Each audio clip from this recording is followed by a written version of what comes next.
Hello అందరికీ, అందరూ బాగున్నారా? ఈరోజు చిక్కుడుగాయ టమాటో కర్రీ. ఈ కర్రీకి ముందుగా 10 పచ్చిమిర్చి, 2 ఆనియన్స్, 1 టమాటో కావాలి.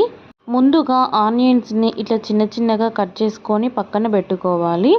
తరువాత 1 టమాటోని కూడా కట్ చేసి పక్కన పెట్టుకోవాలి. ముందుగా మనం మిర్చీస్ని చిన్న చిన్న పీసెస్ లాగా కట్ చేసుకొని ఇలా మిక్సీకి వేసుకోవాలి. ఇలా మిక్సీకి వేసుకోవడం వలన కర్రీ టేస్ట్ బాగుంటుంది. ఫస్ట్ స్టవ్ ఆన్ చేసుకొని ఒక కడాయి పెట్టుకొని అందులో కావలసినంత ఆయిల్ వేసుకోవాలి. ఆయిల్ వేసుకున్న తర్వాత కొన్ని ఆవాలు, కొన్ని జీలకర్ర వేసుకోవాలి. వేసుకున్న తర్వాత కొంచెం సాల్ట్ కూడా వేసుకోండి. సాల్ట్ వేసుకున్న తర్వాత కొంచెం పసుపు వేసుకొని చిక్కుడుగాయల్ని అందులో వేయండి. మా చిక్కుడుగాయ కర్రీలో చిక్కుడుగాయల కన్నా చిక్కుడుగాయ గింజలే ఎక్కువగా ఉన్నాయి. ఈ చిక్కుడుగాయ గింజలు ఎక్కువగా ఉండటం వల్ల కర్రీ టేస్ట్